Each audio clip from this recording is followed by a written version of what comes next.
कल की कथा में हम लोग सुने, भगवान कहते हैं अर्जुन से कि जो उत्तरायण में अपना शरीर छोड़ता है तो उसको ब्रह्मलोक प्राप्त होता है, लेकिन थोड़ा सा उसमें मार्ग है। कौन कौन से मार्ग हैं? तो ब्रह्म सूत्र में तो इस तरह से विचार किया गया है कि देवयान मार्ग है, फिर उसके आगे अर्ची मार्ग है,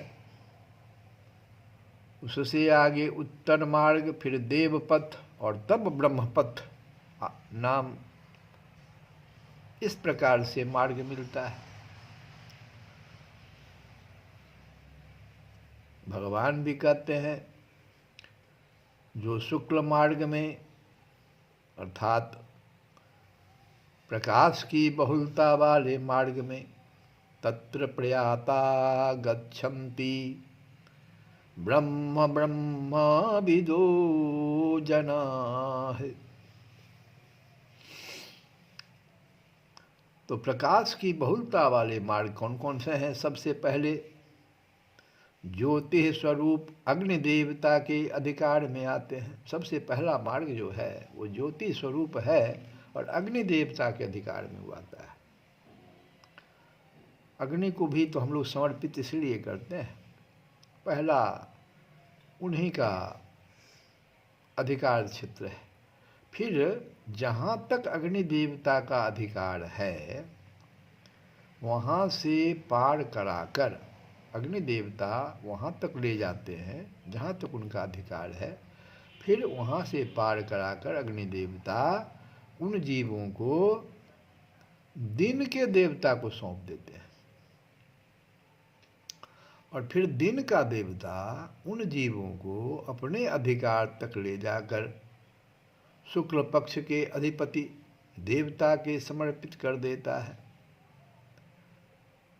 वह शुक्ल पक्ष का फिर अधिपति देवता अपनी सीमा को पार कराकर उन जीवों को उत्तरायण के अधिपति देवता को सुपुर्द कर देता है और फिर वह उत्तरायण का अधिपति देवता उनको ब्रह्मलोक के अधिकारी देवता को समर्पित कर देता है। तो इस प्रकार से क्रम बनता है, क्रम पूर्वक ब्रह्मलोक में पहुंच जाता है जीव और वहाँ पर ब्रह्मा जी की आयु तक वहाँ रहकर महाप्रलय के समय में ब्रह्मा जी के साथ ही वो जीव मुक्त हो जाता है। ऐसे भगवान कह रहे हैं सच्चिदानंद घन परमात्मा को प्राप्त हो जाता है। मुक्त हो जाता मतलब सच्चिदानंद घन परमात्मा को प्राप्त हो जाता है। तो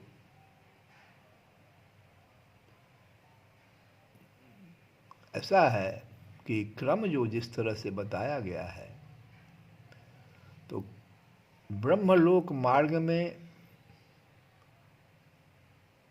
आने वाले बहुत सारे जो स्टेशन बीच में आते हैं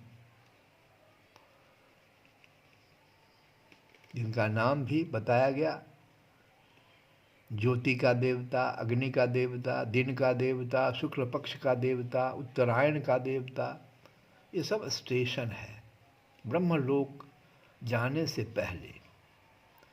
तो जैसे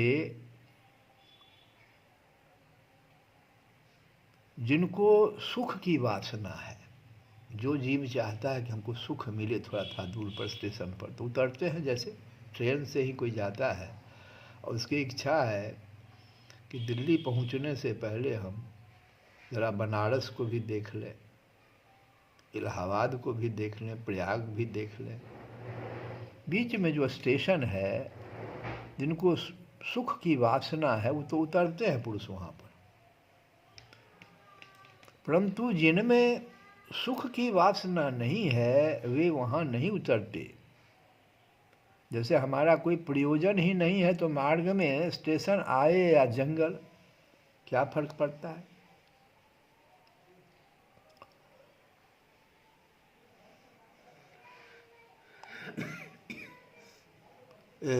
बृहदारण्य को उपनिषद के अनुसार क्रम किस प्रकार से है तो ज्योति की देवता, फिर दिन का देवता, फिर शुक्ल पक्ष का देवता, उत्तरायण का देवता, देवलोक आदित्य, फिर वैद्युत देव, विद्युत के समान जिनका है वैद्युत देव उनका मार्ग, और फिर मानस पुरुष के द्वारा ब्रह्मलोक की प्राप्ति।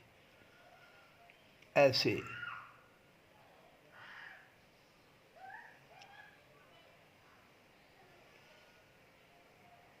फिर छांदोग्योपनिषद के अनुसार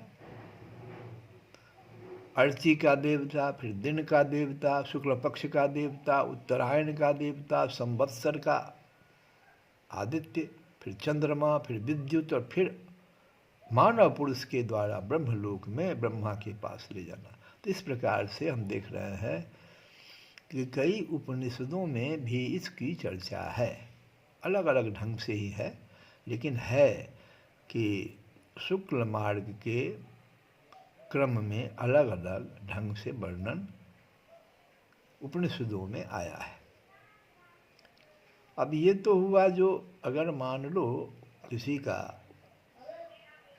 उत्तरायण में मृत्यु हो रहा है, लेकिन फिर भगवान आगे कहते हैं कि कृष्ण मार्ग में, जो कि लौट कर आने वाला मार्ग है, उत्तरायण वाला मार्ग जो है वो लौट कर आने वाला मार्ग नहीं है। जो जीव इसमें जाता है तो वो ब्रह्मलोक तक चला जाता है, भले ही वो उतर जाए बीच वाले स्टेशन पर सुख भोगने के लिए, लेकिन वो ब्रह्मलोक तक ले जाता है। और महाप्रलय के समय जब ब्रह्मा जी का भी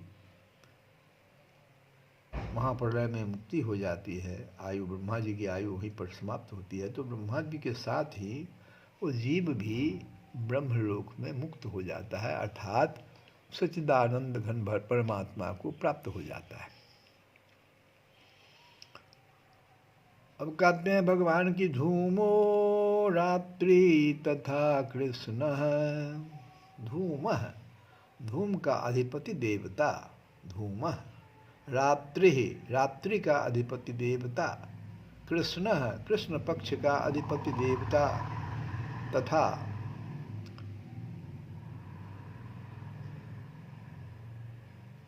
खनमाशा दक्षिणायनम, और 6 महीने का जो दक्षिणायनम, दक्षिणायन का उसके जो देवता है, तत्र चांद्रमसं ज्योति योगी प्राप्य निवर्तते।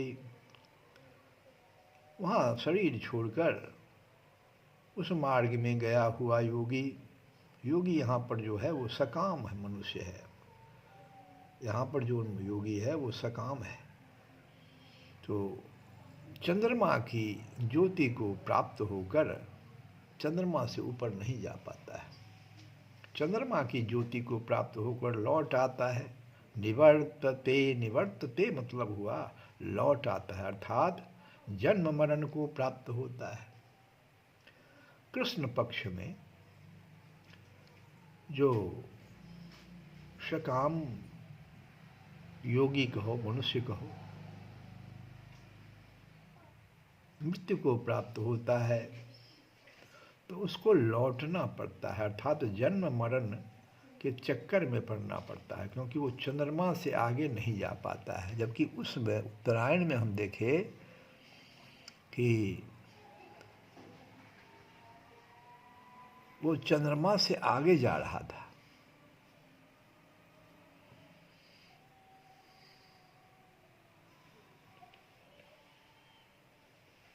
तो भगवान कहते हैं कि ये जो पहला धूम का देवता है, धूमः, धूम का अधिपति मतलब अंधकार का देवता, देश और काल की दृष्टि से जितना अंधकार अग्नि अर्थात प्रकाश के देवता का है, उतना ही अधिकार धूम अर्थात अंधकार का देवता है। शुरू में उत्तरायण में हम सुने कि जो अर्ची हैं, जो अग्नि हैं, उनका अधिकार क्षेत्र में जाता है, लेकिन यहाँ पर जो है चूँकि अंधकार कृष्ण पक्ष है तो जितना अधिकार अग्नि को है उतना ही अधिकार अंधकार के देवता का भी है। वह धूमाधिपति कहलाते हैं। और धूमाधिपति देवता कृष्ण मार्ग से जाने वाले जीवों को अपनी सीमा से पार करा करके और फिर रात्रि के देवता को दे, क्योंकि रात का समय है, वहाँ था दिन का समय तो दिन के देवता को देते थे, यहाँ पर रात्रि के अधिपति देवता के अधीन कर देते हैं। और रात्रि के अधिपति देवता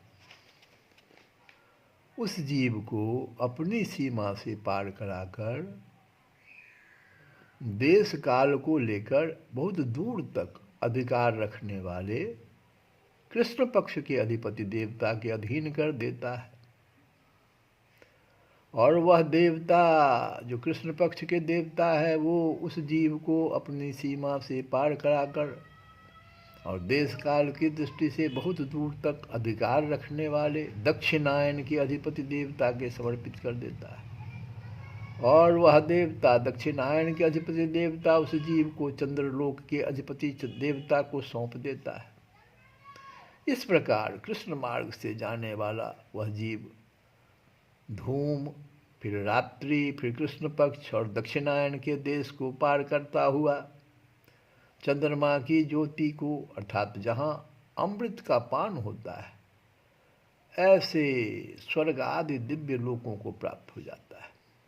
फिर अपने पुष्पों के अनुसार, अपने पुण्यों के अनुसार, पुष्प नहीं, जितना दिन उसको वो स्वर्ग भोगना है तो अपने पुण्यों के अनुसार न्यूनाधिक समय तक वहाँ रहकर, कोई अधिक दिन भी रहता है, कोई कम ही समय, पुण्य जैसा रहता है तो न्यूनाधिक इसीलिए कहा गया है, कोई न्यून समय, कोई अधिक समय तक। तो न्यूनाधिक समय तक जहाँ वहाँ रहकर फिर भोग कर और फिर जन्म मरण के चक्कर में पीछे लौट आता है।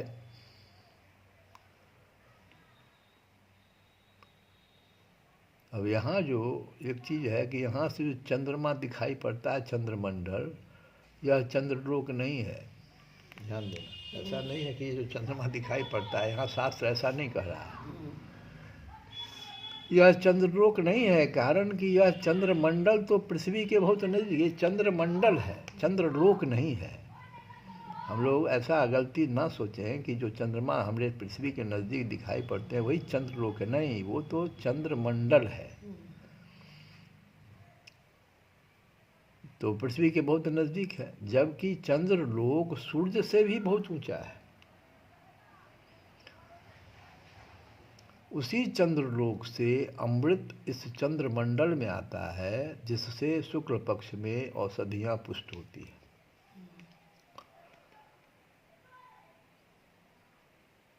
और एक चीज़ और समझने की बात है कि यहाँ जिस कृष्ण मार्ग का वर्णन है वह शुक्ल मार्ग की अपेक्षा कृष्ण मार्ग है। वास्तव में तो यह मार्ग ऊंचे ऊंचे लोकों में जाने का है। सामान्य मनुष्य मरकर मृत्यु लोक में जन्म लेते हैं, जो पापी होते हैं वे आसुरी योनियों में जाते हैं, उनसे भी जो अधिक पापी होते हैं वे नरक के कुंडों में जाते हैं। सामान्य मनुष्य मरकर मृत्यु लोक में जन्म लेते हैं, जो पापी होते हैं वे आसुरी योनियों में जाते हैं, और उनसे भी जो अधिक पापी होता है वे नरक के कुंड में जाते हैं। इन सब मनुष्यों से कृष्ण मार्ग से जाने वाले बहुत श्रेष्ठ हैं, ये ध्यान देना। ये तीन जो हो गए, इनसे भी ज़्यादा श्रेष्ठ है कृष्ण मार्ग में जाने वाले। ये तीनों तो नीचे ही रह जाते हैं। सामान्य मनुष्य तो मरकर मृत्यु लोक में जन्म लेते हैं, जो पापी होते हैं वे आसुरी योनि में चले जाते हैं, और जो अधिक पापी हैं वे तो नरक के कुंड में चले जाते हैं। लेकिन ये अभी जो जिस मार्ग की चर्चा भगवान कर रहे हैं उसमें कृष्ण मार्ग से जाने वाले इन तीनों से बहुत श्रेष्ठ हैं, इसलिए वे स्वर्ग तक चले जाते हैं। वे चंद्रमा की ज्योति को प्राप्त होते हैं। इसके कहने का यही तात्पर्य है कि संसार में जन्म मरण के जितने मार्ग हैं उन सब मार्गों से यह कृष्ण मार्ग श्रेष्ठ है, ऊर्ध्वगति है इसको, और उनकी अपेक्षा प्रकाशमय है। जो तीनों ऊपर तीनों नीचे वाले हुए, साधारण मनुष्य का, पापी का और अधिक पापी का, उन सबों से ये ज़्यादा प्रकाशमय है। चंद्रलोक है। तो कृष्ण मार्ग से लौटते समय वह जीव पहले आकाश में आता है, अब लौटता किस प्रकार से है तो इसकी चर्चा हम लोग कल की कथा में गाएंगे। ये तो जाने का मार्ग हुआ, जाने का। और इस चंद्रमा से हम लोग चंद्रलोक की तुलना ना करें, क्योंकि पृथ्वी के पास भी अगर चंद्रमा है तो और भी जितने ग्रह हैं सबके पास चंद्रमा है, तो सब चंद्रमंडल है, चंद्रलोक नहीं कहलाता है। भयहूँ उदास राम मेरे आस रावड़ी, हे राम जी आप चाहे मुझसे उदासीन हो जाए। भयहूँ उदास राम, तुलसी बाबा कहते हैं कि भयहूँ उदास राम मेरे आस रावड़ी, भयहूँ उदास राम, हे राम जी आप चाहे मुझसे उदासीन हो जाए, पर मुझे तो आपकी ही आशा है। मेरे आस रावड़ी, आपकी ही आशा है, आस। मेरे ऐसा कहने से आप नाराज न होइएगा, सो ही कहते तुलसी बाबा। आरत स्वार्थी सब, आरत स्वार्थी सब, कहे बात बाबरी, भयहूँ उदास राम। हे राम जी आप चाहे मुझसे उदासीन हो जाएं, पर मुझे तो आपकी ही आशा है। आर्त जो होता है भक्त, आर्त इसको स्वार्थी कहिए आप, तो पागलों की सी ही बातें किया करते हैं। जो आर्त भक्त हैं वो तो स्वार्थी है, तो पागलों की सी ही बातें किया करते हैं। भाव यह है कि आप जो नित्य अपने जनों पर कृपा दृष्टि रखते हैं उनके लिए तो मैं कहता हूँ कि आप चाहे उदासीन हो जाइए, और मेरे लिए यह अभिमान की बात कहता हूँ कि मुझे तो आपकी ही आशा है। यह पागलों की सी बात हो गई। जीवन को दानी घन कहता ही चाहिए, प्रेम नेम के निवाहे चातक सराहिए। जो मेघ पानी का दान करता है, जो मेघ पानी का दान करता है, जीवन को दानी घन, घन मेघ को कहते हैं। तो जो मेघ पानी का दान करता है सारे प्राणियों की रक्षा करता है।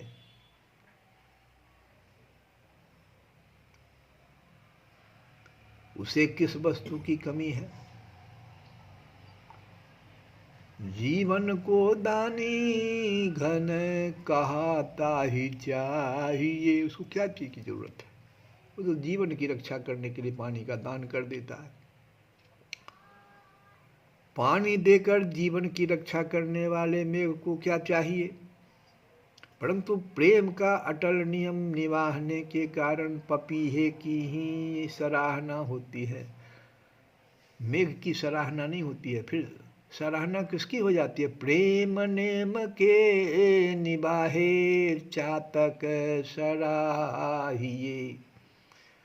प्रेम का चूंकि जो नियम है, अटल नियम, वो चातक करता है, तो प्रेम का अटल नियम निभाने के कारण पपीहे की ही सराहना होती है। भाव क्या हुआ कि मेघ पपीहे को बिना ही किसी स्वार्थ के स्वाति का जल देता है।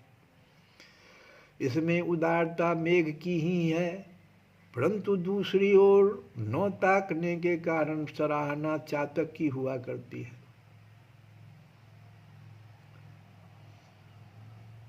मीनते न लाभ ले से पानी पुण्य पीन को, जल बिनु थल का मीचू बिनु मीन को। पवित्र और पुष्ट करने वाले जल को मछली से लेस मात्र भी लाभ नहीं है। ध्यान दीजिए, पवित्र और पुष्ट करने वाले जल को मछली से लेस मात्र भी लाभ नहीं है। पर मछली के लिए जल को छोड़कर ऐसा कौन सा स्थान है जहाँ वह अपने प्राण बचा सके। फिर यहाँ पर भाव क्या हुआ कि वह जल को छोड़कर कहीं भी जीवित नहीं रह सकता। ऐसे ही तुलसी बा कहते हैं, भया हूँ उदास राम, भया हूँ उदास राम। भले ही आप मुझसे उदासीन हो जाइए, मेरे आसरा बड़ी, भया हूँ उदास राम। श्री कृष्ण गोविंद हरे मुरारे, हे नाथ नारायण वासुदेव।